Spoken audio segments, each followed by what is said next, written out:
présenter la conférence plénière Réconciliation et peuples autochtones. Alors bonjour, vous m'entendez bien? Oui, ça va. Donc c'est un honneur et un plaisir de pouvoir aujourd'hui participer à cette plénière et d'assister, d'écouter les présentations des divers exposants qui vont nous parler tout de suite. Donc comme on a déjà un très léger retard, je ne vais pas parler beaucoup et je vais tout de suite présenter le premier conférencier qui est Ricardo Salas. Ricardo Salas est docteur, il est directeur du Centre de recherche pour les études interethniques et interculturelles et chercheur au Chili. Ses travaux de recherche se concentrent sur des questions liées aux conflits interethniques et interculturels, à la médiation culturelle et en particulier sur les conditions posées par une politique de reconnaissance liée à des contextes culturels asymétriques. Aujourd'hui, il va nous parler des conflits interethniques et de la réconciliation au pays mapuche, pratique de médiation de justice interculturelle. Merci bien. Bonjour à tous et à toutes. Et je demande des excuses pour arriver en retard. Ce n'est pas mon habitude, mais malheureusement, parfois, il y a des choses qu'il faut répondre quand on est en voyage. Hein? C'est le problème de la globalisation des communications, n'est-ce pas? Bon, tout d'abord, je voudrais remercier à Mylène Jacou, qui nous accompagnait il y a quelques mois au pays mapuche, et aussi à Pascal et à toute l'équipe, parce que c'est évident qu'un forum mondial, c'est quelque chose de difficile à préparer, organiser, et je crois qu'il faut remercier toujours. Hein? Ça c'est une chose qu'on apprend de toutes les cultures indiennes. Alors, pour faire une petite synthèse de mon intervention, je voudrais apporter sur l'approche des rapports interethniques, justement sur les sujets qui nous rassemblent aujourd'hui, que c'est la question des médiations interpersonnelles et les médiations internationales. Je voudrais dire d'emblée que pour moi, les médiations interculturelles se trouveraient plus ou moins au milieu de ces deux types de rapports. Mais étant donné qu'il y a beaucoup de juristes qui ont parlé, je voudrais attirer l'attention sur ma formation et alors je voudrais parler en tant que philosophe formé à Louvain avec un grand savant, Jean Ladrière, qui m'a toujours attiré l'attention sur les critiques des rapports entre les systèmes technoscientifiques et les cultures. Aussi, je voudrais dire, je parle comme un philosophe qui a appris à penser d'une façon interculturelle avec les savants mapuche. Donc, ce n'est pas une philosophie tout à fait occidentale, mais c'est une philosophie qui est ouverte justement au dialogue des savoirs. Mais finalement, je voudrais dire que j'appartiens à une équipe de chercheurs interdisciplinaires que nous travaillons ensemble à l'Université catholique de Temuco, où se trouve notamment notre collègue Fabien Levonier, qui vient de me photographier, oui, et aussi une dame catalane, Gertrudis Payas, et nous tous, nous formons une équipe en essayant justement de déceler les problématiques interculturelles. Avant de présenter les complexités des rapports interethniques chez les Mapuches, je voudrais esquisser quelques points de repère sur les peuples indiens ou peuples originaires, comme nous parlons en Amérique latine. Nous ne parlons pas des peuples autochtones ou même pas des Premières Nations. Donc, il faut attirer l'attention sur des questions de langage. Au Chili, le défi de la réconciliation avec le peuple indien apparaît dès que l'on prend conscience de la dette historique que nous avons à l'égard des populations indiennes. À la fin du XIXe siècle, l'État chilien a forgé un processus militaire d'appropriation des territoires mapuches et a branlé sa façon de vivre, son organisation sociale, son économie et aussi sa culture. Ce qui a vécu le peuple mapuche et la majorité des peuples indiens en Amérique latine, on le retrouve d'une façon littéraire et historique dans un livre fort remarquable de Svetan Todorov qui s'appelle « La conquête de l'Amérique ». Tout cela pour vous dire que les conflits contemporains avec les peuples indiens en Amérique latine est parti d'une longue histoire d'exploitation, discrimination, racisme que nous vivons encore aujourd'hui. Mais aussi pour soutenir d'emblée la thèse de mon exposé, je voudrais dire que les conflits interethniques ne sont pas seulement culturels, mais aussi ils sont économiques et politiques parce qu'ils touchent la vie elle-même des populations indiennes. Réduire tous ces problèmes aux questions d'identité culturelle, ou de langue, ou des rapports de langue, ou de croyances, c'est cacher la complexité historique d'une histoire douloureuse des pouvoirs, des intérêts et de l'astucie de nos États et aussi des entrepreneurs pour empêcher l'essor économique, social et politique des communautés humaines très riches en humanité. Je n'ai pas ici le temps pour raconter toute cette histoire de presque les 10% de la population chilienne qui est justement indienne et qui représente aussi les 10% de la population indienne dans toute l'Amérique latine. Mais cette bouchée de cris permet de comprendre pourquoi les peuples indiens en Amérique latine luttent jusqu'à aujourd'hui et ont des pratiques de résistance.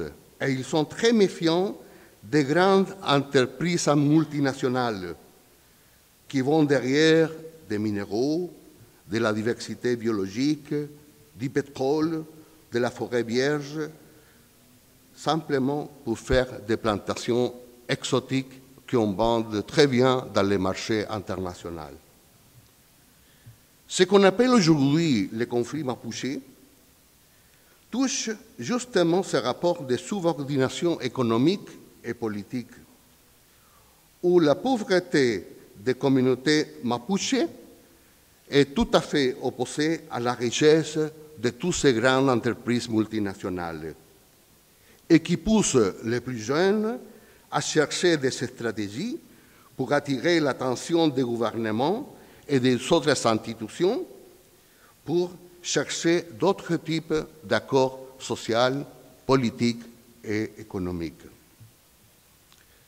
Depuis 2008, dans les pays mapuches où nous vivons avec Fabien Leboniek, augmente la violence contre les entreprises forestières notamment. Jusqu'à maintenant, pour donner un chiffre, les jeunes mapuches radicalisés ont brûlé des centaines de camions et de machines. Ils touchent les machines, mais ils ne touchent pas la vie des personnes.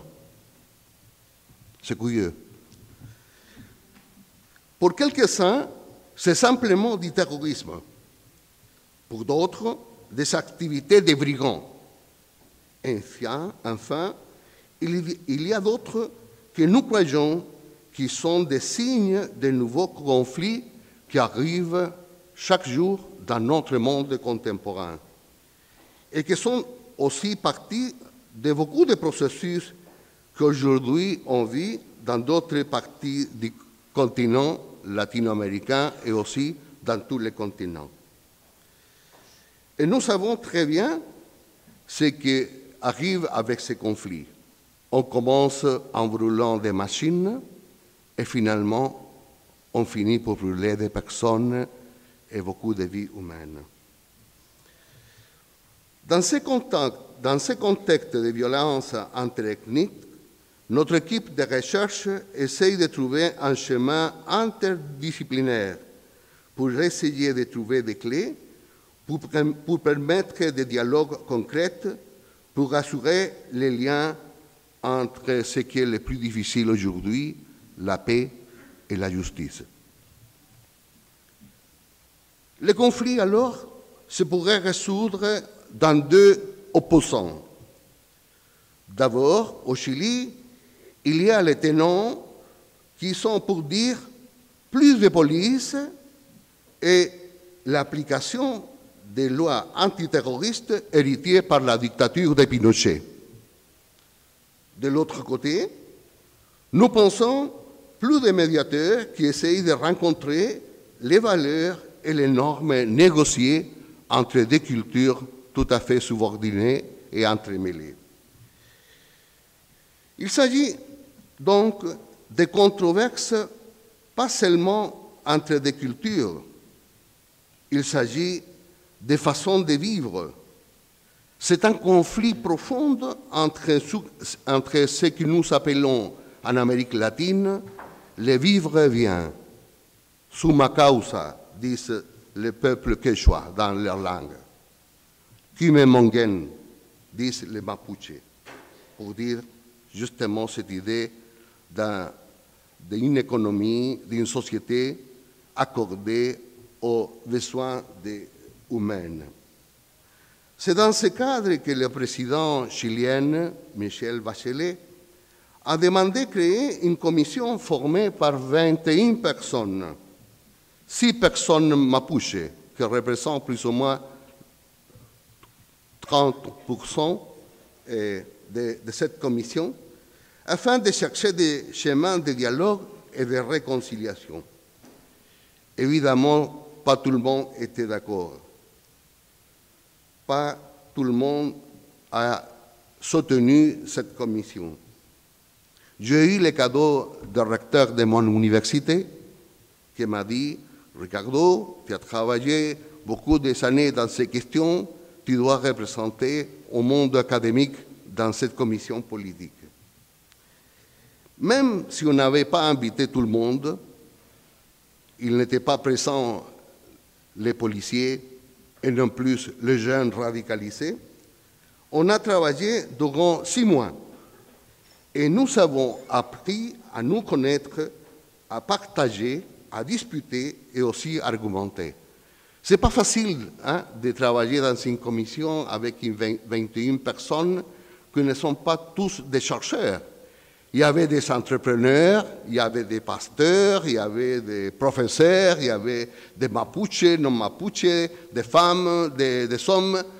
Et on a réussi justement à trouver quelques conclusions. Même si cette commission n'est pas en sens strict une médiation, parce que les partisans les plus durs de la violence n'étaient pas là, mais je crois que nous avons cherché à trouver des chemins raisonnables pour ne pas pencher sur la violence meurtrière et notamment ce qui pourrait arriver encore au pays mapuche, la lutte armée à grande échelle. Je soutiendrai pour finir, très volontiers, que si l'État chilien, les entreprises forestières et tous les acteurs principaux découvrent les conséquences de suivre un mauvais chemin, il n'y aura pas de réconciliation au pays mapuche. Mais, ce qui est plus grave, il n'y aura pas non plus la justice interculturelle que nous attendons. Merci beaucoup. Merci beaucoup. Maintenant, c'est au tour de Raphaël Moupou de faire sa présentation. Donc, quelques mots sur lui. En fait, il est diplômé depuis 2012 en droit public et il est en cours de rédaction d'une thèse de doctorat portant sur le thème de l'approche dialectique du système de pluralisme juridique en Nouvelle-Calédonie. Depuis 2002, Il s'est investi dans le combat autochtone sur le plan environnementaliste et de défense des droits patrimoniaux. Depuis 2004, il est conseiller stratégique et technique au Sénat coutumier, institution représentant les chefferies Kanak, créée par l'accord de Nouméa en 1998, dont l'objet est d'organiser le processus de décolonisation de la Kanaki, Nouvelle-Calédonie. Il va nous parler aujourd'hui du processus de décolonisation de l'accord de Nouméa, une politique de réconciliation entre assimilation et autodétermination autochtone. Bien, merci Madame la Présidente.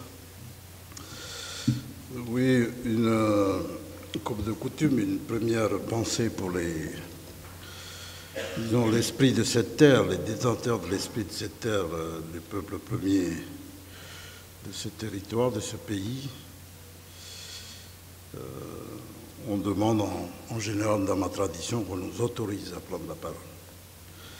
Merci Madame Jacoud et cette organisation, le Forum mondial, pour cette opportunité. Et donc mon intervention a pour titre le processus de décolonisation de l'accord de Nouméa. Est-ce qu'on est dans une politique de réconciliation? Et je finirai sur la question de l'assimilation. Est-ce qu'on est dans un processus d'assimilation ou d'autodétermination? Alors, la réconciliation vue dans le cadre d'un conflit de décolonisation modèle français, on a affaire à un peuple autochtone. Ça a souvent été nié, puisque c'est souvent passé au second plan, puisque dans les processus de décolonisation, ce sont les mouvements nationalistes et donc les mouvements politiques qui ont l'initiative. Et en Nouvelle-Calédonie, il y a un mouvement nationaliste, le mouvement de libération, et qui parle au nom du peuple autochtone, le peuple kanak. Et donc une administration de tutelle, c'est la France, et tout ça, c'est censé construire un processus d'autodétermination. Donc, en introduction, je voudrais revenir sur le terme réconciliation. Ce n'est pas dans le discours de l'État français au niveau de la décolonisation, c'est un terme qu'on utilise très peu. On parle très peu de réconciliation. Tout simplement parce que dans la vision française, dans l'approche française, en parlant de réconciliation, on fait tout de suite référence à un autre terme qui est la repentance. La repentance, c'est plutôt, par définition, c'est plutôt chrétienne, et ça renvoie au pardon. Et dans l'approche française de la décolonisation, il n'est pas question d'introduire la repentance, il n'est pas question de demander pardon au peuple colonisé. Ce n'est pas dans la tradition française. Et donc, c'est peut-être ça qu'il faut noter, parce que ça va introduire pour la suite de la rédaction, par exemple, de l'accord de Nouméa et du processus lui-même, ça a des implications au niveau politique, au niveau de la présentation du processus de décolonisation. Donc, je voulais dire ça en introduction. Et c'est vrai qu'au départ, qu'est-ce qui enclenche le processus? Eh bien, pour aller à l'essentiel, mais vous pourrez lire le contenu tout entier de mon intervention dans ce qui va être publié. La Nouvelle-Calédonie, c'est une décolonisation particulière par rapport aux décolonisations qui ont été organisées par la France, enfin, des territoires sous responsabilité française. La Nouvelle-Calédonie, c'est d'abord une décolonisation, ce qu'on appelle, suite à la déclaration de Brazzaville du général de Gaulle, au sortir de la Seconde Guerre mondiale, après l'adoption de la Charte des Nations Unies, la résolution 1514, la Nouvelle-Calédonie rentre dans ce qu'on appelle l'empire, la communauté. la grande communauté française qui a été pensée pour, disons, pour faire pour faire le pendant de la communauté du Commonwealth que développe l'Angleterre depuis. Et le général de Gaulle avait mis en œuvre, avait projeté, avait défini cette stratégie de créer, avec toutes les anciennes colonies, ce qu'ils appellent la grande communauté française. Et la Nouvelle-Calédonie, comme les autres territoires et départements d'outre-mer, comme les États africains qui auraient fait le choix, devaient s'installer dans ce processus. Or, ce processus n'a pas tenu longtemps. Et donc, on est, disons, dans cette première période, 46, les années 70, on est dans ce processus de décolonisation à la française.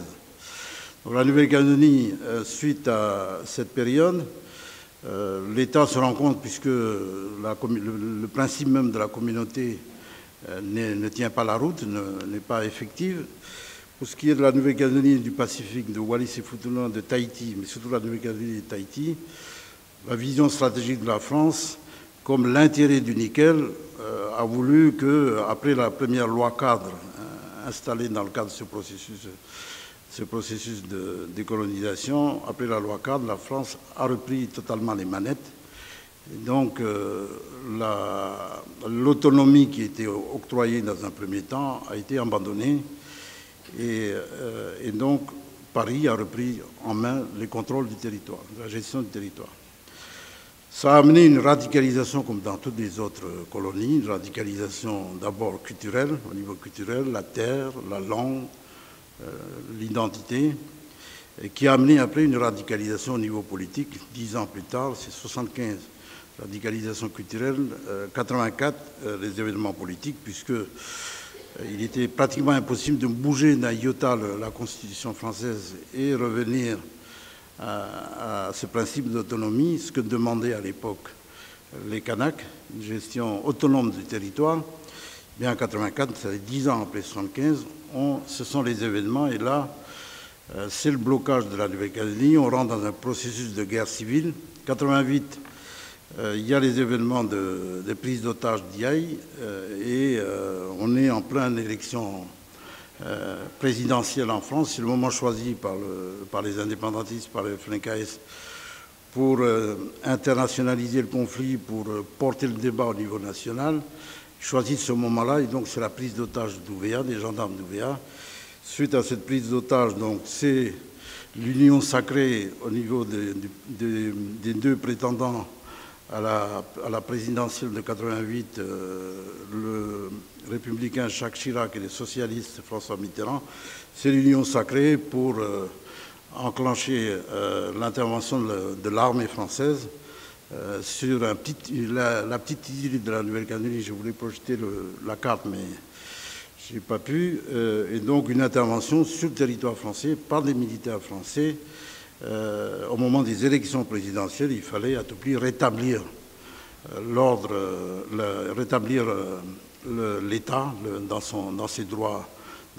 Et donc les deux candidats à la présidentielle de 88 décident d'intervention de l'armée, et ça fait 19 morts, et 3 du côté kanak, du côté indépendantiste, et 3 morts du côté de la gendarmerie. Donc ça a créé un choc. C'est le choc qui est mis à profit par l'État pour reprendre l'initiative. Donc à l'époque, c'est Michel Rocard qui est nommé au lendemain de sa nomination en 88 en tant que Premier ministre, qui prend l'initiative d'envoyer un comité de dialogue.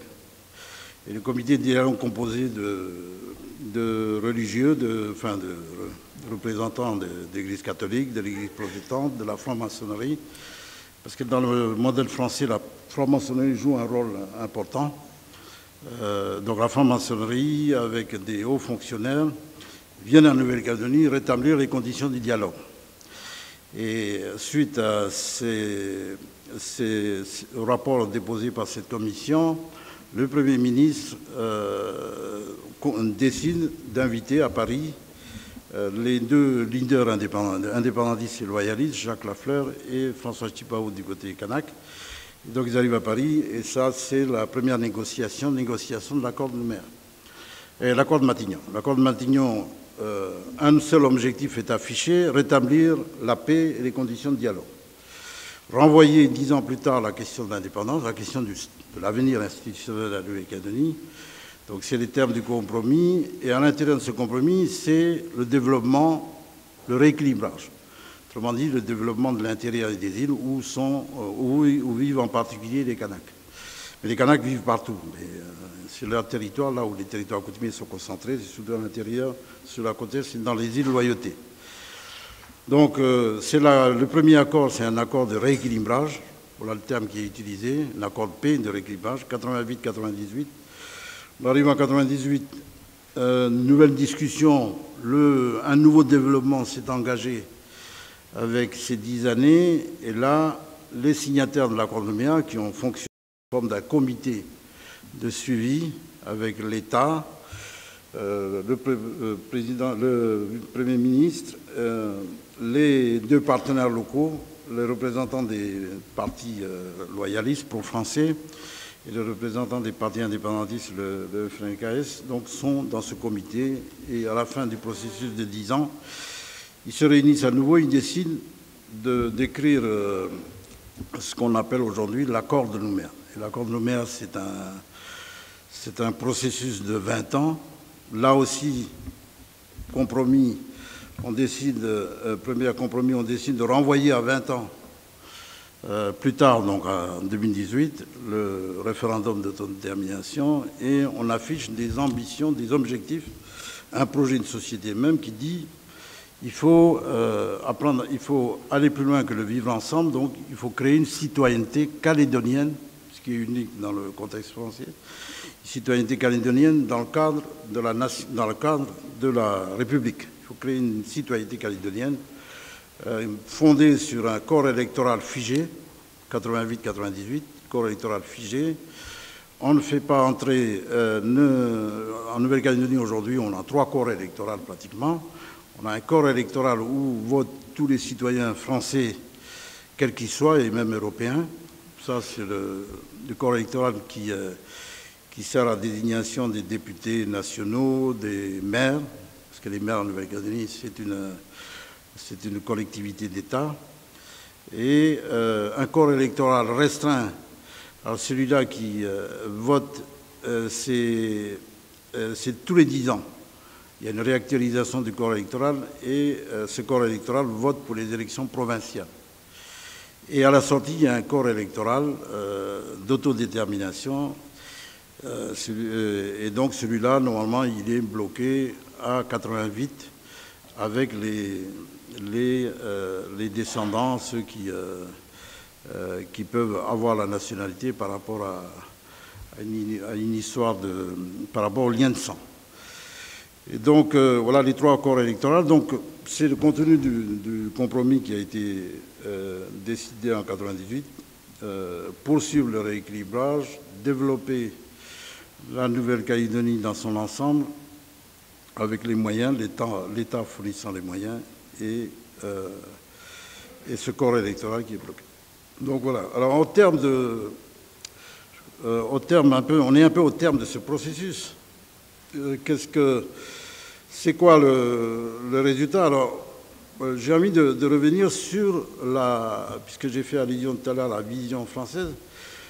Quand on regarde la rédaction même du préambule de l'accord de Nouméa, dans la définition de la réconciliation un peu telle qu'il a été notamment qui a été développée sur une thèse sur l'Australie, j'ai pu relever que, et c'est un peu c'est l'idée sur laquelle je suis parti, c'est que la réconciliation, c'est finalement répondre à une problématique précise en ce qui concerne les décolonisations. C'est comment reconstruire à partir d'une approche historique où il y a eu un peuple colonisé, exploité, opprimé, déstructuré, génocidés, ethnocidés. Voilà. Comment on reconstruit une histoire avec, permettre la reconstruction d'une histoire avec d'un côté ce peuple-là et ceux qui ont profité de la colonisation et qui en général sont installés au moment des décolonisations. Donc c'est les colons, c'est les mineurs, de Nouvelle-Calédonie, c'est cela. Donc comment on réconcilie cela? Alors dans le premier accord, l'accord de Nouméa, on ne parle pas de ça. On dit on va développer le pays, permettre le rééquilibrage. Dans le deuxième accord, on y fait référence, alors c'est ce qu'on appelle le préambule de l'accord de Nouméa, qui est un peu ce moment exceptionnel dans une constitution ou dans un accord, qui permet un peu aux différents partis de se retrouver. Alors, le préambule de l'accord de Nouméa, il est rédigé de telle manière que n'apparaît pas fondamentalement cette opposition qui a existé, cette histoire qui a existé. L'accord de Nouméa, le préambule, c'est un peu un acte de rédemption, comme j'ai envie de dire, collective où l'État reconnaît ses torts, le peuple kanak affirme son identité et les autres ethnies revendiquent leur place, quoi. Les autres communautés leur place. Donc c'est pas suffisant. C'est pas suffisant pour résoudre. C'est ce qu'on peut dire aujourd'hui, 20 ans après, 30 ans après le conflit. C'est pas suffisant parce que les mesures de décolonisation, les politiques qui ont été menées après sont faites sous le sceau de la démocratie, de la République, et moins et ne prend pas vraiment en compte les mesures spécifiques qui auraient nécessité, qui auraient permis de redistribuer des terres, de développer les terres, etc. Donc c'est la première chose que je voulais dire en termes de bilan. Et aujourd'hui, donc, on est en train, alors les autochtones, dont les chefferies et leurs représentants officiels, c'est le Sénat coutumier. C'est l'accord de Nouméa, ceci de particulier, c'est que dans la Constitution française, grâce à l'accord de Nouméa, on a le législateur français, c'est-à-dire que l'accord de Nouméa a permis d'intégrer dans la Constitution française ce qu'on appelle l'identité kanak. L'identité kanak. Donc le droit coutumier, le droit des autochtones est intégré dans l'accord de Nouméa. C'est quand même quelque chose d'impensable. La France, pour la première fois, a reconnu que fondamentalement, il y a un autre peuple qui compose, qui fait partie de l'État, et qui sont sous la responsabilité française de l'État, mais qui font partie, qui sont régés par la Constitution. Et donc c'est quand même exceptionnel, je voulais le souligner, parce que dans l'article 13 de la Constitution qui a été remanié après la signature de l'accord de Nouméa, c'est le chapitre 13 de la Constitution française, on a introduit, comme on a introduit le principe que Jacques Chirac a introduit en 2003, c'est du développement durable, on a introduit l'identité kanak dans la Constitution française. Alors là où le problème se pose, il se pose qu'aujourd'hui, c'est qu'on a introduit, mais sans plus. C'est une introduction juridique de fond, puisque le peuple kanak revendique aujourd'hui au nom le pluralisme juridique et revendique aujourd'hui la source juridique kanak qui est constitutionnalisée comme le droit républicain est constitutionnalisé à partir de la Déclaration des droits de l'homme.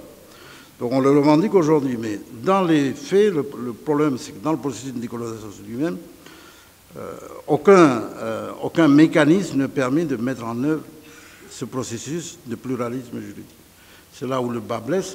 Et donc toutes les mesures de décolonisation qui auraient permis aux autochtones d'assumer des responsabilités, autrement dit, c'est les mesures de discrimination positive, par exemple. Non, on a admis la discrimination positive au niveau des corps électoraux sans plus.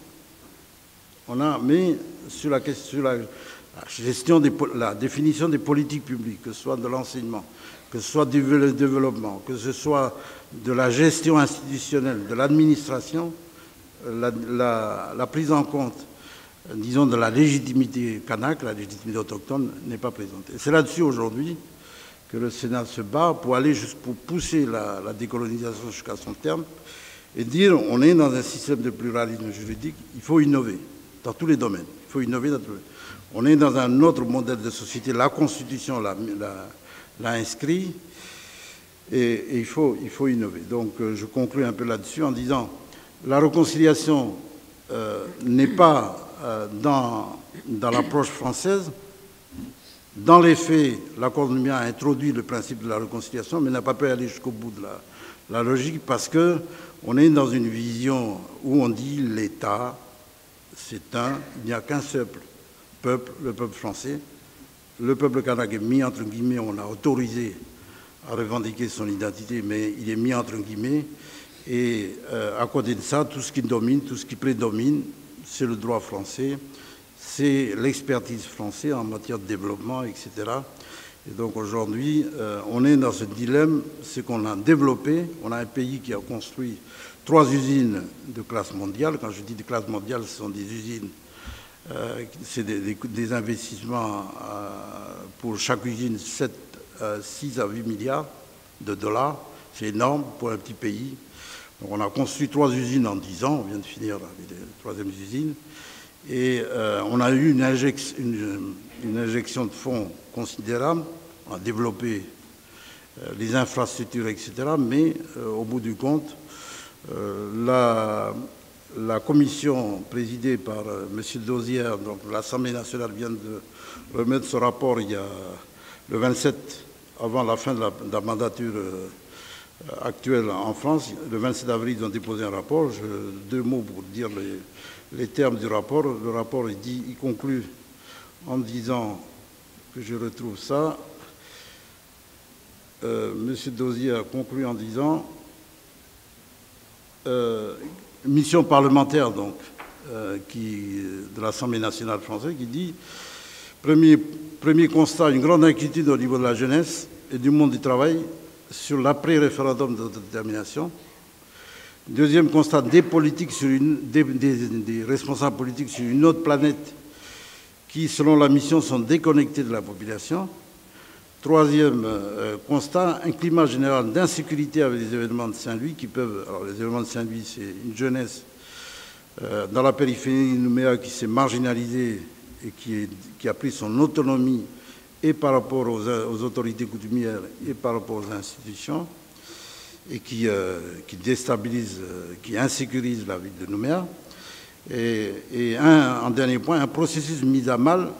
Dominique Bussereau précise que même si la question évolue plutôt correctement, les 2 communautés n'en ont pas moins du mal à concevoir ensemble ce que pourrait être leur destin commun, quel que soit le résultat de la consultation référendaire. Voilà, pour conclure mon intervention, donc je vous remercie.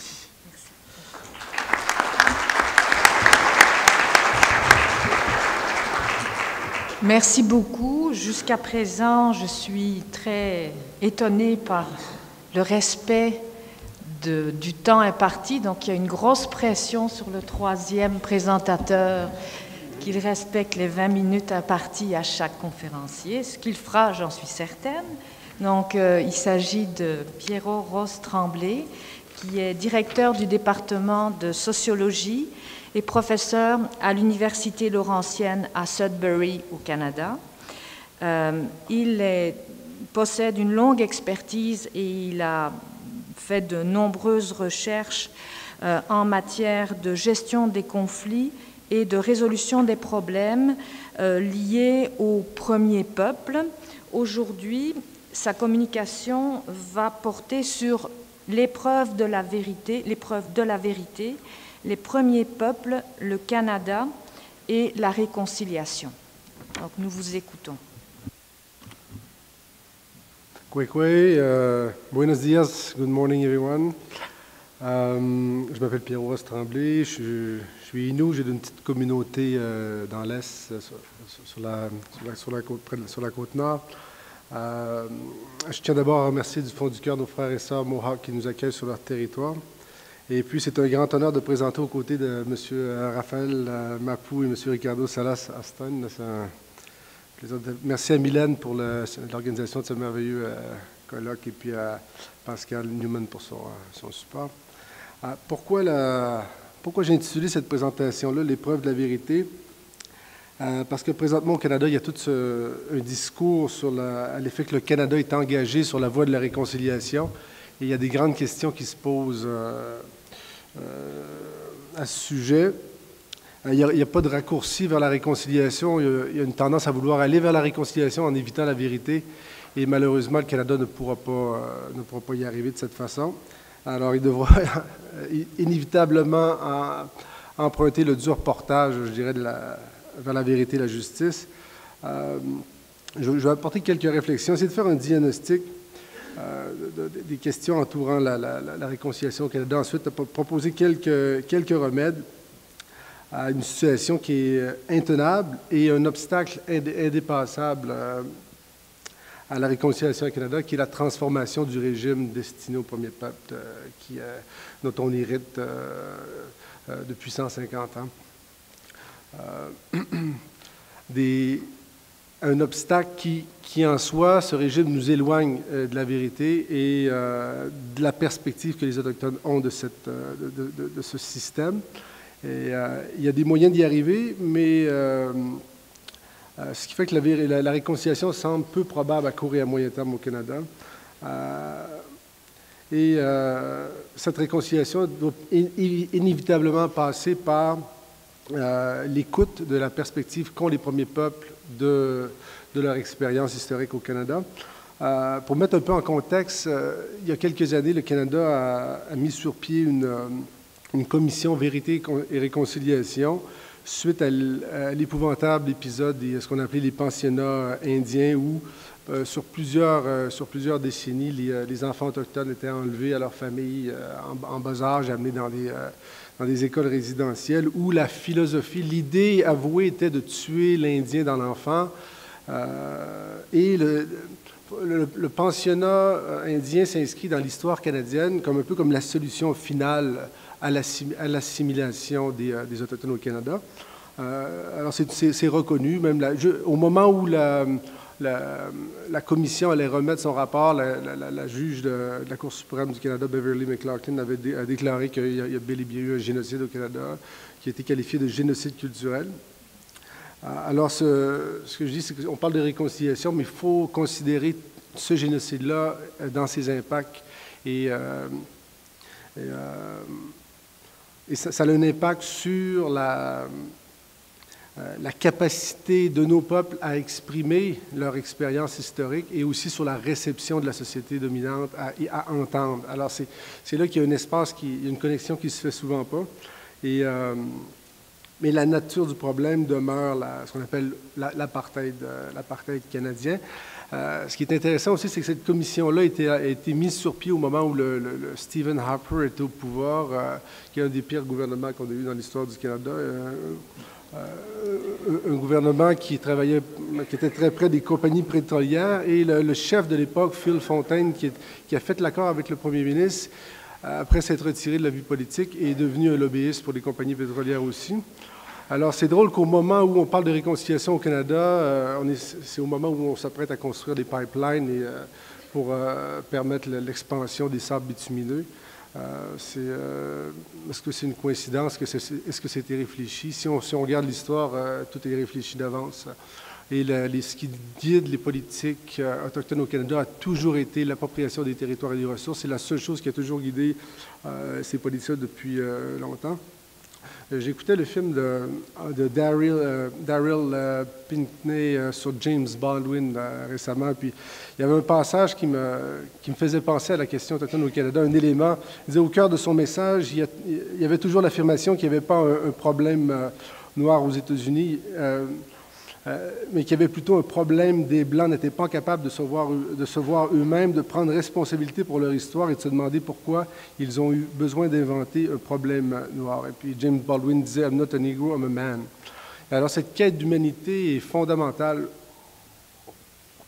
pour les peuples, les premiers peuples au Canada, en raison de la nature même du régime et de l'esprit qui a guidé ceux qui en ont été les architectes. Et je pense ici, inévitablement, et puis on s'apprête à célébrer le 150e de la création du Canada. Alors, je pense au célèbre Johnny MacDonald, qui était le premier ministre du Canada, qui pour l'époque, était un raciste convaincu. Même pour les critères de l'époque, était était reconnu comme étant extrême dans son racisme. Un militant de la suprématie de la civilisation anglaise, fils de loyaliste, qui avait une vision du Canada, l'idée de créer une Amérique du Nord, une Amérique du Nord britannique purifiée de ce qu'il appelait les mongrel races, qui incluait les populations chinoises et les premiers peuples au Canada. John A. Macdonald, qui était aussi un admirateur de l'esclavage, et puis on dit que c'est une des raisons pourquoi le Canada a adopté le terme de confédération en hommage au sud des États-Unis. Alors, John A. Macdonald, dans l'élaboration du Canada, a créé, dans le partage des compétences, on a créé l'article 91-24 de la Constitution, qui est dans le partage des compétences, qui dit que les Indiens et les terres réservées aux Indiens sont une compétence exclusive du gouvernement fédéral. Alors, encore aujourd'hui, 150 ans plus tard, c'est le fondement juridique de tout le régime destiné aux premiers peuples au Canada. Et on oublie souvent, on va parler de la loi sur les Indiens et des lois subséquentes, mais on oublie que le fondement du régime, ça reste 91-24, qui a été élaboré par John A. Macdonald, en grande partie. Alors, la définition de l'Indien. Alors, à partir de ce moment-là, l'idée, c'était de transformer les premiers peuples en Indiens et c'est une forme de chosification. En vertu de la loi, les humains devenaient des choses, puis jusqu'à aujourd'hui. Et la terre aussi, le territoire aussi était chosifié.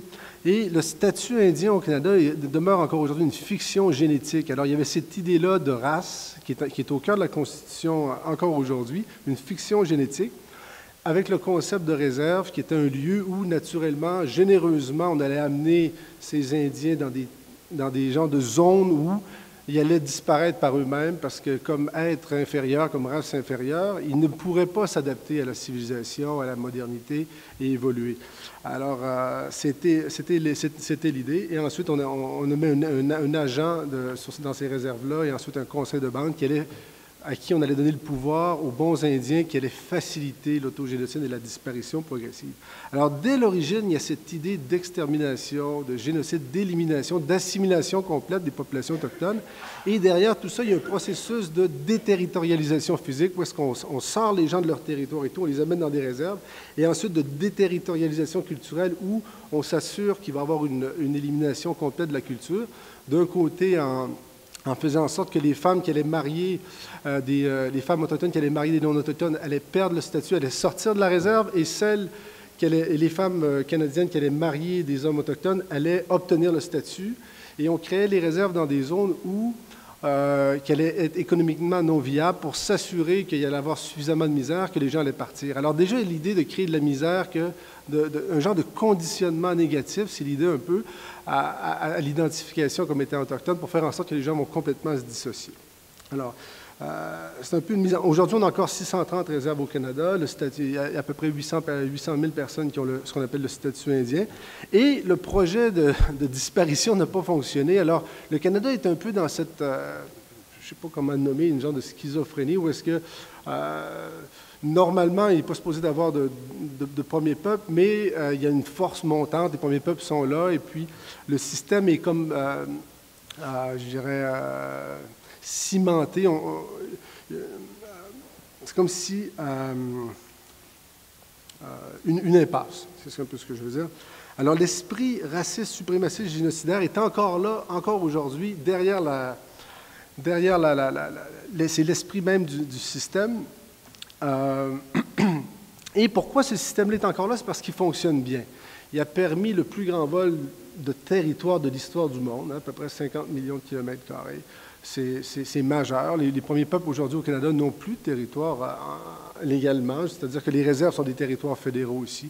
Alors, c'est un enjeu majeur, fondamental, et dans la mesure où l'intention avouée d'assimilation complète et par une succession de stratagèmes, on cherche l'usurpation et de la souveraineté et de l'autodétermination. Alors, on se retrouve un peu dans un État que le Canada n'aime pas nommer, mais c'est un État de guerre, de mon point de vue, en vertu du droit international, mais aussi en vertu du droit inou, si je peux dire. C'est-à-dire que,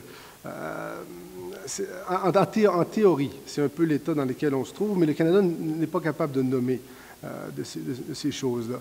Alors, pour les premiers peuples, ce qui est fondamental, c'est d'apprendre à désespérer, de faire le deuil que ce système-là ne servira jamais, les finalités qui sont celles des premiers peuples, et de rapatrier un artefact qui est l'espoir entre les mains pour en arriver à articuler une alternative. Alors, de mon point de vue, c'est un système qui est irréformable. Je ne parle pas du système de tout le Canada, ça c'est une autre question, mais de l'article 91-24 de la Constitution, qui est au cœur de la Constitution. Alors, il devra être remplacé. Il ne peut pas être réformé parce qu'il y a des antinomies insurmontables, incluant l'intention première. Alors, ce qui est fondamental dans le contexte de la réconciliation, c'est ce que les premiers peuples, eux, portent comme vérité, comme conscience historique, parce qu'après 400 ans, on a observé pas mal de choses depuis les premiers contacts, et les gens n'ont pas oublié.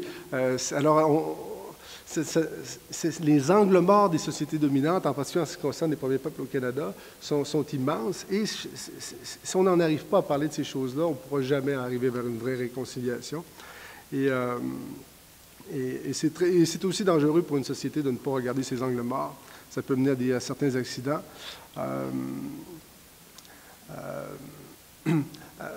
Un autre élément, c'est on parle souvent du livre blanc de Trudeau dans les années 80, le livre blanc qui n'a pas fonctionné. La théorie de Ross Diabo, qui est un intellectuel Mohawk, et je tends à souscrire à cette thèse-là, c'est que cette loi-là a été mise en œuvre, même si elle n'a pas été... c'est devenu la stratégie majeure du gouvernement fédéral, de la couronne, de Termination Plan, l'idée de continuer à faire avancer la suprématie de la couronne pour en arriver à éliminer toute forme de souveraineté ou de droit sui generis des premiers peuples au Canada. Alors, le diagnostic qu'on entend sur le terrain aussitôt, c'est que, pour moi, la meilleure métaphore pour illustrer le comportement du gouvernement canadien, et ce n'est pas avec plaisir que je le dis, mais c'est l'abuseur, qui, par tous les moyens possibles, veut s'approprier les ressources, les territoires, et aussi à exploiter, en transférant le blâme, en essayant de faire consentir l'abusé à son propre abus. Alors, c'est malheureusement l'esprit dans lequel on se retrouve comme premier peuple au Canada. On prend l'exemple des pipelines, mais il y a plusieurs exemples. Où est-ce qu'à de multiples reprises, des premiers peuples refusent des projets, ne consentent pas, par exemple, à des projets qui sont destructifs pour l'environnement, pour les générations à venir, mais on continue à faire ce développement-là quand même. Le gouvernement n'assume pas son obligation de fiduciaire. Il ne respecte pas, dans le fond, le consentement. Et comme personne, lorsqu'on ne respecte pas le consentement de la personne de notre interlocuteur, on est un abuseur, bien, l'État se comporte de cette façon-là.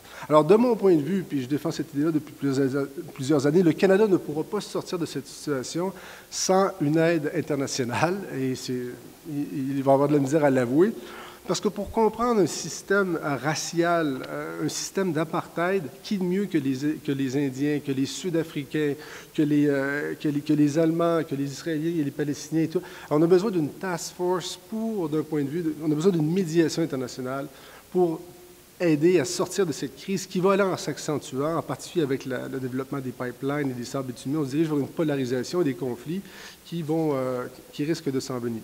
Alors, je vois deux défis majeurs à la réconciliation. Le défi de dire, pour les premiers peuples, de pouvoir exprimer ces perspectives-là, on ne s'imagine pas le poids que ça peut représenter. Le fondement du système colonial, c'est le terra nullius, l'idée qu'il n'y avait personne à l'arrivée des Européens. Alors, c'est un peu là-dessus que s'est élaboré les développements subséquents. Et après 400 ans, lorsqu'on se fait constamment dire qu'on n'existe pas, on en arrive à un état que j'appelle le sui nullius, l'idée qu'on n'existe pas. Lorsqu'on intériorise ces politiques coloniales-là, on en arrive à penser qu'on n'existe pas et à avoir l'idée qu'on n'a pas d'histoire non plus. Alors, c'est des phénomènes que j'observe dans ma communauté et ailleurs aussi, et qui me semblent la plus grande menace aux droits humains, c'est-à-dire l'idée qu'on n'a pas de... Ah, je suis encore dans l'introduction, hein? Je suis incorrigible. Alors, on nous parle de réconciliation. Il y a une série de recommandations dans le rapport. Et là, tout à coup, on nous demande de sortir notre histoire. On est invité à la radio, on prend la parole. Dans les universités, il faut qu'on développe des cours. Tout le monde nous demande de décrire notre histoire, mais on ne peut pas sortir cette histoire-là d'un chapeau comme un lapin après toutes ces années d'effacement et après avoir vécu un génocide. Alors, c'est une limite majeure. Il faut du temps, il faut des ressources, il faut des moyens. On sait, réécrire sa propre histoire, c'est un problème majeur. Ensuite, les traumatismes intergénérationnels, l'oubli automatique qui vient avec les phénomènes d'abus. Et, il faut le dire, un désir profond d'oublier et d'enfouir aussi. Alors, la posture d'honnêteté, de défendre cette idée de vérité-là, c'est très menaçant pour celui qui... Ça peut être dangereux pour celui qui prend cette posture, parce que en portant certaines vérités, bien, celui qui va se sentir coupable ou se culpabiliser va vouloir éliminer souvent le porteur de ces vérités ou de ces perspectives. Alors, que porte la conscience historique autochtone, ou je dirais, ou le discours, ou le récit autochtone? Il porte une épistémologie et un ordre juridique social très ancien. Une conception du monde très ancienne qui a toujours continué d'exister, même si elle est devenue marginalisée.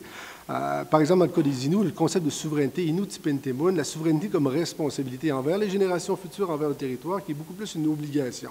Alors, des concepts très, très anciens et très riches, et le concept d'autodétermination comme Weshit Tewenatishum, c'est-à-dire propulser et diriger son propre canot. Alors, il y a toute une conception qui existe, qui est portée par le discours autochtone, et qui inclut aussi une mémoire des contacts. La tradition orale est imprégnée de ce qui s'est passé les 400 dernières années, incluant les contacts, les alliances, les promesses, et les promesses qui ont été brisées aussi. Avec le temps, on a vu c'était quoi l'intention des couronnes françaises, des couronnes britanniques. Avec le temps, on a vu où est-ce que se dirigeait tout ça.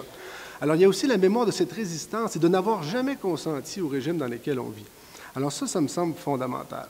Et lorsqu'on exprime ces choses-là, on fait face au nationalisme aussi, qu'il soit québécois, qu'il soit canadien, et au mythe. Alors, c'est toujours une menace. On devient une menace aux mythes coloniaux. Et alors, on se retrouve à critiquer et l'État, et les cultures, et les sociétés dominantes, et aussi la conception, les paradigmes, je dirais, du développement des territoires qui sont basés sur l'accumulation, l'enrichissement, l'accumulation entre les mains, l'exploitation des territoires, qui est antinomique avec la conception traditionnelle. Ce qui est présenté comme...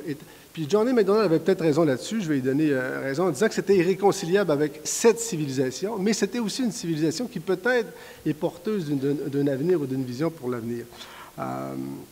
Et puis, bon. Et l'autre phénomène, c'est ce que j'appelle les tyrannies intérieures. Alors, c'est un obstacle majeur, c'est qu'après avoir vécu tout ce régime colonial, l'avoir intériorisé, on a reproduit dans nos propres communautés des formes d'abus. Puis c'est comme tu te réveilles le lendemain matin, le lendemain de la veille, comme on dit, et puis tu n'as pas trop envie de te regarder dans le miroir des fois. Et c'est des phénomènes à lesquels on fait face. Et pour avoir entendu plusieurs aînés le dire, c'est un peu le choc. Il faut passer par cette parésia ou cette affirmation des choses telles qu'elles sont au sein même de nos communautés. Ça fait partie de l'antidote, ça fait partie du remède pour vraiment se libérer de ce qu'on peut appeler un colonialisme psychologique, l'idée qu'on n'a pas d'histoire, l'idée que non seulement on est faible, mais qu'on est des vauriens, alors ça, c'est fondamental. Alors, l'épreuve de la vérité pour les premiers peuples peut devenir le supplice de la vérité pour ceux qui vont écouter. Alors, c'est toujours la question, jusqu'où va être reçue cette perspective et tout ça. Les audiences vont recevoir à différents niveaux, mais parfois, on va raconter et les gens ne sont pas prêts à entendre. Pour une panoplie de raisons, c'est vrai que c'est pénible à écouter en partie. Mais au fond, c'est de rappeler aux sociétés dominantes c'est leur rappeler leur récit d'adoption, la fragilité aussi de ces sociétés-là, sur quoi leur fondement. Et que je prends le cas du Québec, c'est souvent difficile de le faire, mais qu'il y a, en plus d'avoir été colonisé, de vivre une forme d'oppression, on a aussi été oppresseur, et alors c'est très, très difficile à assumer. Aussi de se faire dire que, si on parle avec les vieux ou les gens sur le territoire, vont dire, Hydro-Québec, on n'a jamais consenti au développement des rivières. Alors, il y a une forme de vol.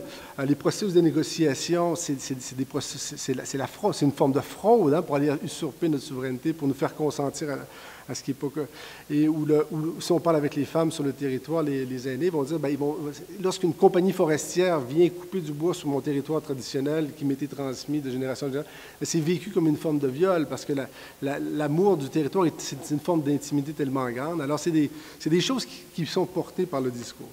Je ne suis même pas arrivé à l'idée de remède, mais juste quelques petites idées comme ça. 91-24, il devrait y avoir une alternative qui devrait être mise en œuvre par les gens eux-mêmes. Ça, c'est inévitable. Et ne pas attendre que ces systèmes-là s'effondrent, parce que la légitimité s'érode avec le temps. Inévitablement dans le monde où est-ce qu'on vit. Alors, ce système d'apartheid-là va s'effondrer lui-même. Il ne faut pas attendre que le système s'effondre pour réfléchir à une alternative. Et on a besoin d'une aide internationale, je pense, pour le faire.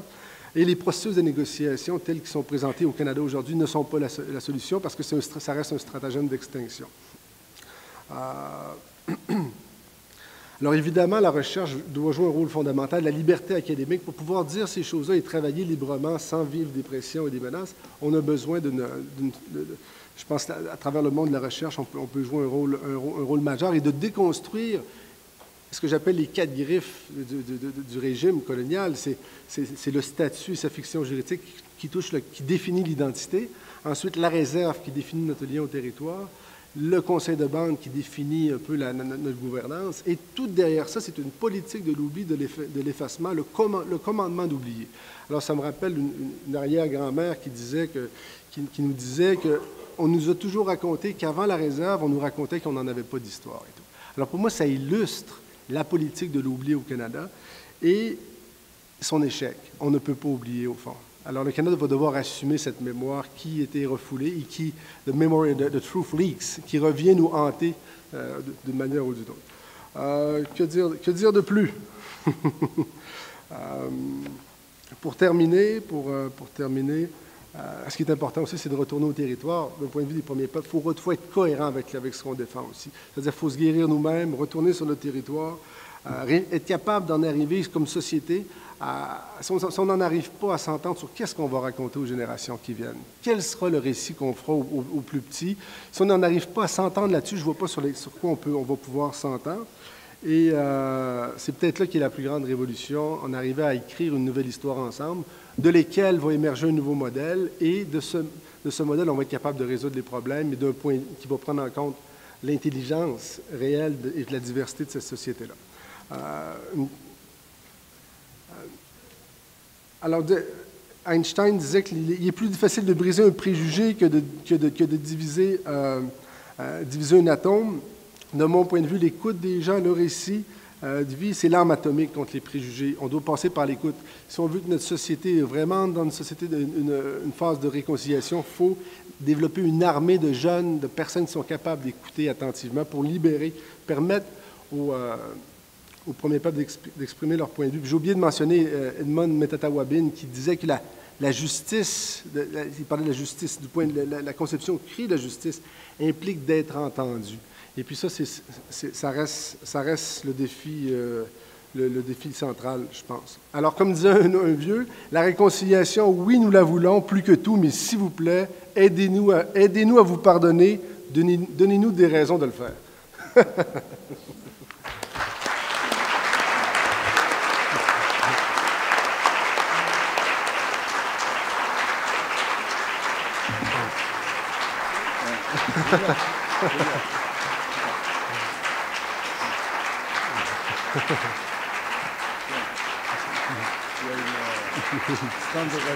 Merci.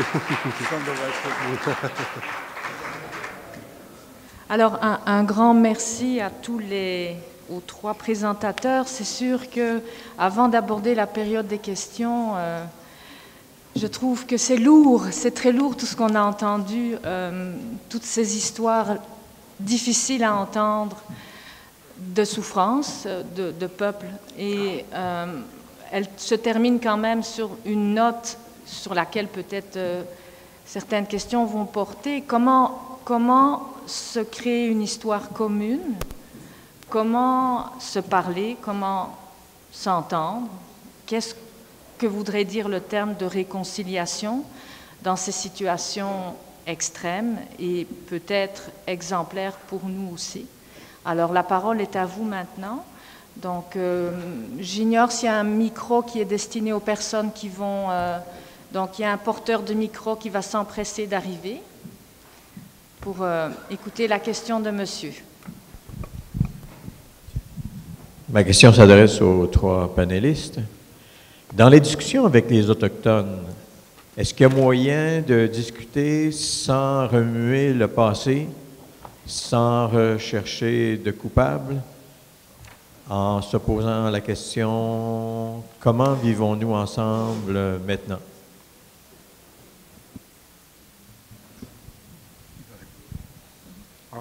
Je vais répondre. Non, c'est impossible. De mon point de vue, c'est impossible. L'idée, c'est pas de culpabiliser les gens pour ce qui est arrivé dans le passé, mais d'assumer dans le présent la coopération avec ce régime-là et la responsabilité de transformer ensemble cet héritage. De mon point de vue, c'est... mais on ne peut pas dire « get over it », passer, parce qu'on le vit à chaque jour. Je n'ai pas eu le temps d'en parler, mais je voulais vous éviter les statistiques, je voulais vous éviter la condition des premiers peuples au Canada. Qu'est-ce qui se passe vraiment? Je reviens d'Ottawa-Piscate, qui construit à côté d'une mine de diamants, pas d'eau. Il n'y a pas d'eau dans la communauté, pas d'eau potable. C'est des choses comme ça, il y en a plein. Les femmes disparues, les enfants qui sont enlevés à leur famille mais en adoption, les taux incroyables en prison. Alors, tout ce que j'appelle des névragies sociales, des maux sociaux, on ne sait pas d'où est-ce que ça vient. Mais si on écoute attentivement, puis on écoute les gens en particulier, ils connaissent le problème, ils connaissent ses sources, ils connaissent ses solutions et les projets pour transformer cette société-là. Alors, je suis d'accord de pointer du doigt puis d'entrer dans un rapport de culpabilisation, c'est pas la solution, mais je pense pas que les gens ont cet esprit-là. Ils veulent simplement on veut simplement retrouver une dignité, être considérés comme des êtres humains, parce qu'il y a l'apartheid au Canada, c'est la réalité, c'est l'esprit même. Alors, on est tous responsables de la transformation. La réalité, c'est qu'il y a 2 catégories d'êtres humains. C'est ça le fondement du racisme. Il y a 2 catégories d'êtres humains, puis la souffrance d'un n'a pas la même valeur que la souffrance de l'autre. Alors, c'est le passé qui nous remue, hein? C'est pas nous qui le remuons. Je pense que on peut oublier le passé, lui nous oubliera.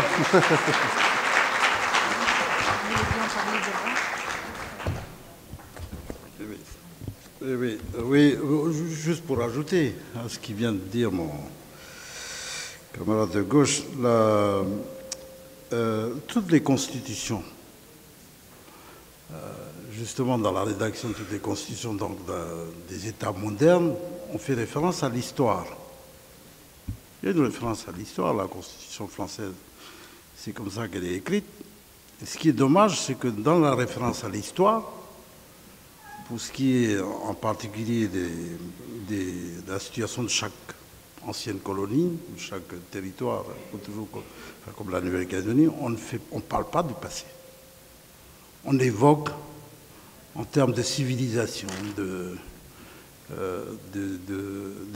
on parle plutôt de civilisation. La civilisation, c'est l'Occident qui a amené la civilisation. Et donc, dans ces conditions-là, c'est difficile de concevoir des politiques publiques de développement qui partent des territoires, puisque les autochtones ne vivent pas sur la Lune, ils vivent sur leur territoire. Donc, comment prendre en compte le territoire si on n'évoque pas leur histoire? C'est vrai, c'est surtout vrai aussi pour l'école, pour l'enseignement. Voilà ce que je voulais rajouter. Merci. Je voudrais aussi ajouter quelque chose qui arrive, je pense que dans tous les pays, mais qui au Chili a été très bien réalisé par différentes commissions qui essayaient de résoudre les conflits historiques. Notamment, je pense à la commission Vérité et Réconciliation pour les crimes de la dictature militaire. Alors, on dit vérité et réconciliation, mais on fait plus l'accent sur la vérité, savoir quelque chose, mais sans insister en même temps sur la question de la justice. Alors, ça pose un problème, en effet, pour toute la société nationale. Donc, il y a des gens qui sont vraiment des criminels qui, aujourd'hui, peuvent marcher dans les villes qui peuvent faire leur vie sans problème, tandis qu'il y a des centaines, des milliers de Chiliens qui sont sortis ailleurs et qui, après quelques décennies, ils ne peuvent plus retourner à un pays qui a tout à fait changé. Et c'est la même histoire qu'on a passée aussi dans la commission qu'on a créée pour l'histoire, pour recréer et repenser l'histoire avec les peuples indiens. On dit, on va refaire cette histoire, on va reconnaître qu'on n'a pas fait bien les choses, mais on ne va pas arranger vraiment toutes les problématiques parce que ça touche évidemment toute la réalité de la société. Alors, avec ces deux commissions, on forge plus ou moins cette idée qu'on peut faire le pire et on n'aura jamais la peine qu'on devrait avoir pour faire des choses mauvaises. Et ça, c'est vraiment un enseignement terrible pour nos enfants, pour nos jeunes gens, pour nos étudiants. Parce que ça implique qu'il n'y a pas vraiment de responsabilité historique. Et ça me rappelle à peu près ce qu'y pensait Jasper, le philosophe allemand, à l'égard justement de la culpabilité allemande. Merci.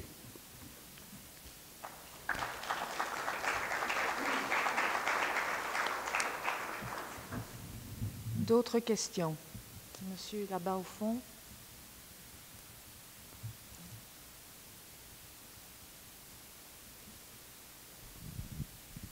Alô? Bonjour. Eu vou falar e dirigir a pergunta em espanhol. Perdão, excuse-moi a todos.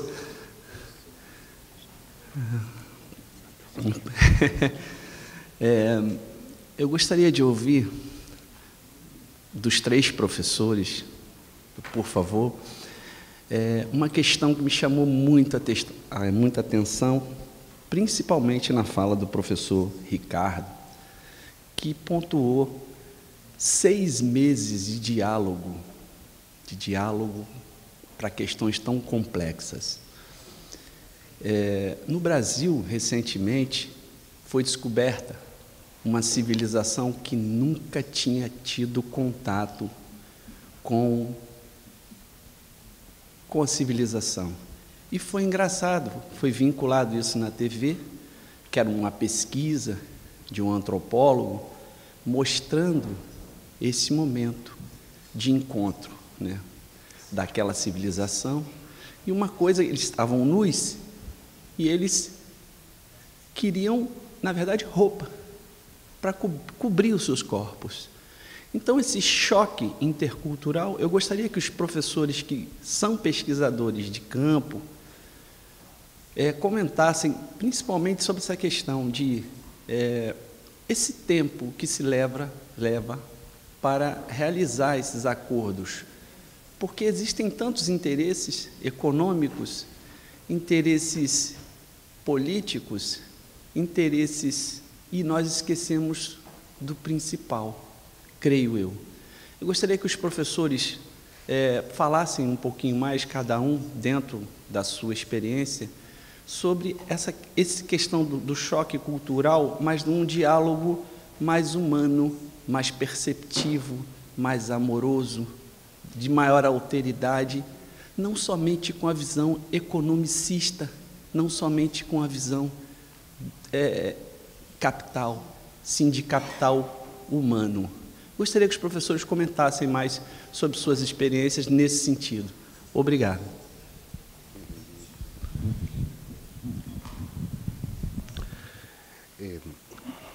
Un grand merci de tes questions.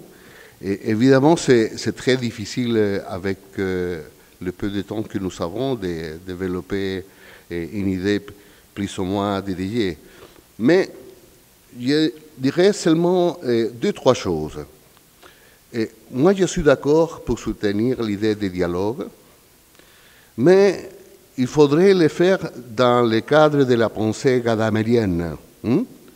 Ce grand philosophe allemand qui a dit que dans le dialogue, l'autre peut avoir la raison. Et ça change toute notre idée idéologique du dialogue. Hein. C'est formidable de voir comment les politiciens, quand ils ont des difficultés, alors ils disent il faut dialoguer. Hein.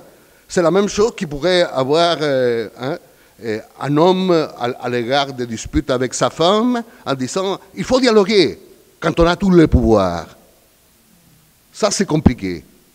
Alors, moi, j'aurais plutôt une idée plus humble du dialogue.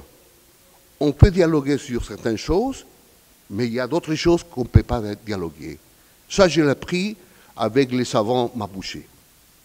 On pourrait dialoguer sur certaines choses qui touchent notre vie en commun, mais il y a aussi des histoires qui sont tout à fait différentes, quoi. Et alors là, on ne peut pas dialoguer. Et savoir ça, je pense que c'est le vrai chemin pour arriver à nous rencontrer. Il y a des choses où nous pouvons nous entendre, mais il y a aussi des choses où nous ne pouvons pas nous entendre. Et aussi sur la question de l'interculturalité, comme nous parlons en Amérique latine. On parle trop de l'interculturalité, même jusqu'à la Banque mondiale. Hein, tous les grands banquiers, les grandes entreprises, tous veulent devenir interculturels. Alors, évidemment, ça c'est une idéologie. Hein. Quand tout le monde voudrait devenir interculturel, ça veut dire que ça ne signifie pas vraiment grand-chose. C'est toute une idéologie, quoi. Alors, je serais plutôt d'accord avec Fidel Tuvino, le grand philosophe péruvien, qui dit que normalement, il y a une idée d'interculturalité attachée à l'État pour garantir et maintenir son pouvoir. Il dit, ça c'est la interculturalité fonctionnelle. Ça ne change rien du tout. Et il faut aller plutôt dans l'autre sens, que dit Fidel Tuvino, c'est une interculturalité critique, donc qui montre les astuces du pouvoir, du marché, des mal qui voudraient maintenir les pouvoirs. Merci beaucoup. Vous voulez qu'on parle de plus d'expérience personnelle? Je peux en parler. Une fois par année, je pars seul en forêt pendant plusieurs semaines, là, des fois 2 semaines, 3 semaines. Ça dépend. Et puis après 2-3 semaines, je me replonge dans... Plus je me replonge dans la tradition, le rêve, vivre près de la nature, ce que tout le monde peut faire d'ailleurs. Mais plus tu te reconnectes avec la terre, avec cette philosophie-là, plus le monde devient... plus on porte cette conscience. C'est antinomique, hein? Alors on vit l'antinomie, ça devient une crise. Lorsqu'on retourne dans le système, lorsqu'on retourne dans le monde, ça devient une contradiction qu'on vit en nous-mêmes. Hein? Il y a des choses qui sont irréconciliables de mon point de vue dans une conception de la vie, parce que c'est la vision, c'est la conception de la vie qu'on a. Moi, ce qui m'intéresserait, ça serait de connaître la perspective que ces gens-là ont de leurs conditions, ceux qu'on dit qui ont été découverts ou qui n'avaient jamais eu de contact. C'est leur perspective à eux. Mais ce que je constate, c'est le discours que les sociétés dominantes tiennent sur les Autochtones, que ce soit au Canada, au Québec ou ailleurs, c'est souvent un discours sur soi. C'est des obsessions qui font partie de la société dominante, où est-ce qu'il y a une crise d'autoréférentialité, un genre de perte de repères, et puis là, on se tourne vers les premiers peuples comme étant une ressource, une alternative à la civilisation. Et effectivement, si je regarde les 400 dernières années, et je repense à la rencontre de Champlain à Anadabidjou, il y a 400 ans à Tadoussac, d'où est-ce que je viens. Alors j'ai réfléchi là-dessus, puis on a fait des films là-dessus. Et puis ce que Anadabidjou disait à Champlain, et puis est-ce que Champlain avait vraiment compris ce qu'il lui disait à Anadabidjou? Il a raconté une histoire, hein?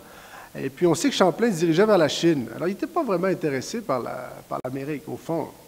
Et il s'est intéressé par la suite, parce qu'il ne pouvait pas passer non plus, on lui bloquait la route, pour plein de raisons. Alors il voulait passer, alors il était très gentil. Et puis, mais ce qu'Anadabidjou il avait dit, il avait raconté une histoire en disant... Si tu aimes vraiment cette terre-là va te nourrir. Mais si tu veux vraiment rester ici, il y a des lois, il y a des règles qui existent sur cette terre-là ou sur ce territoire-là qu'il faut respecter pour pouvoir se nourrir, mais aussi nourrir les générations qui viennent. Alors, même si c'est des petits peuples très marginaux et tout, il faut voir les récits de ces gens-là. C'est ça qui compte. Ça peut être des petits groupes, mais qui portent des histoires millénaires et puis la richesse, c'est de la diversité et des philosophies, dont les philosophies du droit, entre autres. Alors, c'est un peu à ce à quoi qu'on travaille présentement. Et la conception de la souveraineté, c'est de regarder, c'est de concevoir les savoirs autochtones et les philosophies autochtones comme des points de référence valables. Je pense que c'est ça le défi. Pas comme la seule source. Il faut faire attention aux dichotomies. On peut s'intéresser à Kant, on peut s'intéresser à la philosophie, à toutes les philosophies. C'est ça l'idée. Mais ce qu'on revendique, c'est que l'expérience autochtone et les savoirs autochtones soient une source de savoir, puis qu'on entre dans un vrai pluralisme pour pouvoir croiser nos regards. Alors, le dialogue fait du sens. L'écoute, surtout. Pas tant le dialogue que l'écoute, parce que souvent, les gens vont parler d'une façon que... surtout quand tu as été oppressé et martyrisé, tu fais attention à ce que tu dis, puis tu veux... Hein? Alors, pour bien entendre, il faut écouter profondément. Mais la conception du territoire, la philosophie de la souveraineté comme responsabilité envers les générations qui viennent, dans l'esprit de ceux qui sont passés, comme forme d'obligation et non de droit. Alors oui, il y a une forme d'antinomie. Si on parle avec des vieux, puis ils nous disent tout ce qu'on prélève du territoire, tout sacrifice doit être justifié pour un besoin humain, et puis là, on voit le développement d'une mine, on voit le développement d'un gisement pétrolier, tout ça. Puis, alors, on extrait des ressources qui vont nourrir des actionnaires, on ne sait pas trop où ou qui. Non, ce n'est pas conciliable avec la conception autochtone du monde, malheureusement. Il y a un impératif de respect de tout, un impératif de solidarité. Et oui, c'est antinomique et c'est très lourd à porter pour les premiers peuples. Mais